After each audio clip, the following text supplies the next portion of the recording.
नमस्कार, Borkar family kitchen या YouTube चॅनलमध्ये तुमचं स्वागत आहे। आज मी केलेले हे वाटाण्याची दाटसर अशी रस्सा भाजी। या भाजीमध्ये मी एक बटाटा सुद्धा घातलेला आहे, तर याला मी कोणतंही वाटण घातलेलं नाही किंवा वाटाणा आधी शिजवून देखील घेतलेला नाही, तरी सुद्धा अगदी चमचमीत दाटसर अशी रस्सा भाजी तयार होते आणि अगदी 10 ते 12 मिनिटाच्या आत भाजी ही शिजली जाते। चला तर मग ही वाटाण्याची दाटसर अशी रस्सा भाजी कशी करायची ते बघूया। रेसिपीला सुरुवात करण्यापूर्वी तुम्हाला छोटी रिक्वेस्ट आहे, चॅनलवर नवीन असाल किंवा रेसिपी जरी आवडली तर प्लीज चॅनलला सबस्क्राइब करा आणि ज्यांनी सबस्क्राइब केलेलं आहे त्यांचं मनापासून धन्यवाद। तर वाटाण्याची भाजी बनवण्यासाठी इथे मी हिरवा वाटाणा सुका वाटाणा घेतलेला आहे, एक छोटी वाटी। तर तो आता 2 ते 3 पाण्याने धुवून घ्यायचा आहे आणि याच्यात भरपूर पाणी घालायचं आणि याला भिजत ठेवायचं आहे। तर मी धुवून घेतलेला आहे आणि याच्यावरती एक ताट झाकून याला मी असंच आता भिजत ठेवणार आहे। भाजी बनवण्यासाठी इथे मी एक मोठ्या आकाराचा कांदा आणि एक मध्यम आकाराचा पिकलेला टोमॅटो बारीक असे कट करून घेतलेले आहेत आणि 15 ते 20 लसणाच्या पाकळ्या आणि 1 इंच आलं एकत्र जाडसर असं ठेचून घेतलेलं आहे। तर बाकीचं जे फोडणीसाठी साहित्य लागणार आहे ते तुम्हाला व्हिडिओमध्ये मी पुढे सांगेनच। आज मी वाटाण्याची भाजी कढईमध्ये न बनवता कुकरमध्ये बनवणार आहे। कुकरमध्ये भाजी लगेच तयार होते किंवा वाटाणा लगेच शिजला जातो। तर इथे मी 1.5 पळ्या होईल इतकं तेल घेतलेलं आहे। तर तेल हे मध्यम असं गरम झाल्यानंतर याच्यामध्ये मी मोहरी घातलेली आहे। मसाल्याच्या डब्यात जो लहान चमचा असतो त्याने अर्धा चमचा मोहरी घातलेली आहे। मोहरी चांगली तडतडायला लागलेली आहे तर अर्धा चमचा जिरे घातलेले आहेत। जिरे चांगले फुलले की याच्यामध्ये आलं आणि लसूण घालायचं आहे।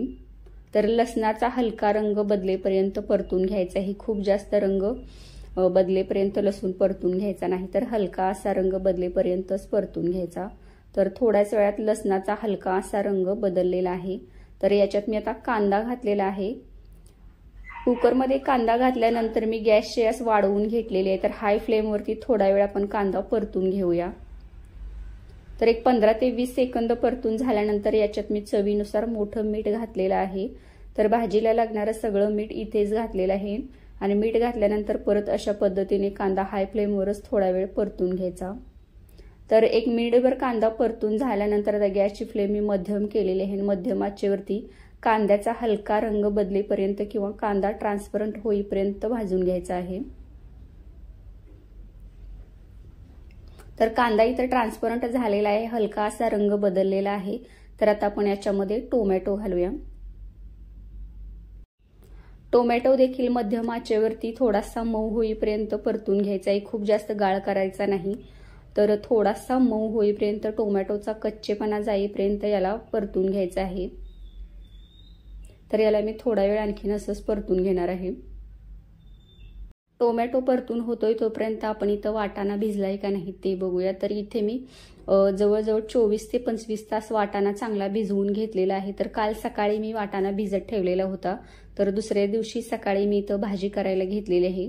तर वाटाण्यातलं सगळं पाणी काढून टाकलेलं आहे, अगदी मऊ असा वाटाणा भिजलेला आहे, त्याच्यामुळे आता भाजी व्हायला जास्त वेळ लागत नाही। अगदी 10 ते 12 मिनिटाच्या आत वाटाणा चांगला शिजून होतो। तुम्ही रात्रभर वाटाणा किंवा 10 ते 12 तास वाटाणा भिजवून घेतलं तरी देखील चालेल, पण मग वाटाण्याची भाजी व्हायला यापेक्षा थोडासा वेळ जास्त लागू शकतो। तर इथे मी वाटाण्यासोबत एक बटाटा देखील घेतला आहे। मोठ्या आकाराचा बटाटा घेतलेला होता आणि त्याच्यावरची साल काढून अशा पद्धतीने मोठ्या आकाराच्या फोडी केलेल्या आहेत। वाटाण्याच्या भाजीमध्ये बटाटा घातला की भाजीला दाटसरपणा तर येतोच, पण भाजीची चव सुद्धा छान लागते। थोड्या वेळातच टोमॅटो सुद्धा मऊ झालेला आहे। तर टोमॅटो अशा पद्धतीने मऊ झाल्यानंतर याच्यामध्ये बटाटा घालायचा आहे। तर बटाटा घातल्यानंतर थोडा वेळ परतून घ्यायचं, म्हणजे बटाट्याला सुद्धा छान चव येते। तर मी तर बटाटा घातल्यानंतर गॅसची फ्लेम हाय केलेली आहे आणि एक अर्धा मिनिट बटाटा अशा पद्धतीने या कांदा आणि टोमॅटो सोबत चांगला परतून घ्यायचा आहे।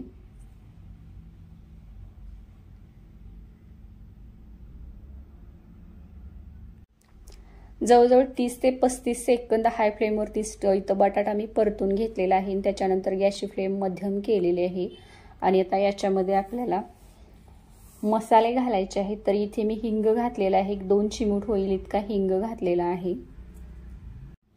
नाश्ता करायच्या चमच्याने एक अर्धा चमचा होईल इतकी लाल काश्मीरी मिरची पावडर घातलेली आहे। लाल काश्मीरी मिरची पावडर घातल्याने भाजीला रंग खूप छान येतो। तर अर्धा चमचा कांदा लसूण मसाला, तुम्हाला तिखट कसं आवडतं त्याच्यानुसार मसाल्याचं प्रमाण कमी जास्त करू शकता। मी तर अर्धा चमचा कांदा लसूण मसाला, अर्धा चमचा लाल काश्मीरी मिरची पावडर आणि अर्धा चमचा गरम मसाला घालणार आहे, पण तो मी नंतर घालणार आहे। तर हे मसाले घातल्यानंतर थोडा वेळ अशा पद्धतीने हे मसाले या बटाट्यामध्ये किंवा फोडणीमध्ये अशा प्रकारे मिक्स करून घ्यायचे आहेत, म्हणजे सगळीकडून छानपैकी लागले जातात, त्यामुळे भाजीला तर्री छान येते। तर मसाले सगळे मिक्स करून झाल्यानंतर याच्यामध्ये आता पाणी घालायचं आहे। तर मी गरम पाणी घालणार आहे। तर ज्या वाटीने आपण वाटाणा घेतलेला होता त्या वाटीने इथे मी बरोबर 4 वाट्या पाणी घातलेलं आहे। तुम्हाला जर रस्सा खूप जास्त हवा असेल तर आणखीन 1-2 वाट्या पाणी तुम्ही वाढवून घेऊ शकता, पण मी तर दाटसर रस्सा भाजी करणार आहे म्हणून मी पाणी 1 वाटी वाटाण्यासाठी 4 वाट्या पाणी घातलेलं आहे। तर पाणी घातल्यानंतर परत अशा पद्धतीने ढवळून घ्यायचं। तर इथे मी वाटाणा घातलेला आहे, अर्धा चमचा गरम मसाला घालायचा आणि परत मिक्स करून घ्यायचा। अशा पद्धतीने वरतून जर गरम मसाला घातला रश्श्याच्या भाजीला तर चव छान येते। तर हे घालायचं आणि थोडंसं असं ढवळून घ्यायचं आणि कुकरला झाकण लावायचं आहे। आणि शेगडीवरचा जो सगळ्यात छोटा बर्नर असतो त्याच्यावर सुद्धा अगदी स्लो फ्लेमवरती भाजी शिजायला ठेवायची आहे। अगदी 10 ते 12 मिनिटाच्या आत भाजी शिजून होते। तर मी आता झाकण लावलेलं आहे आणि सगळ्यात छोट्या बर्नरवरती स्लो फ्लेमवरती ही अशीच ठेवून देणार आहे। याच्यामध्ये मी एक छोटा चमचा घातलेला आहे जेणेकरून भाजी उतू जाणार नाही किंवा शिट्टीमधून बाहेर येणार नाही। स्लो फ्लेमवरती 10 ते 12 मिनिटं कुकर असाच मी ठेवून दिलेला होता। तर 10 ते 12 मिनिटांनंतर मी गॅस बंद केलेला आहे आणि कुकर गॅसवरून खाली उतरवून ठेवलेला आहे। स्लो फ्लेमवरती भाजी शिजवून घेतलेली असल्यामुळे कुकरला शिट्ट्या देखील झालेल्या नाहीत। तर कुकर थंड झाल्यानंतर मी कुकरचं झाकण काढलेलं आहे आणि भाजी सुद्धा चांगली शिजलेली आहे 10 ते 12 मिनिटांमध्येच। तर अगदी मऊ असा बटाटा आणि वाटाणा देखील शिजलेला आहे। तर आता ही भाजी आपण दुसऱ्या भांड्यामध्ये काढून घेऊया।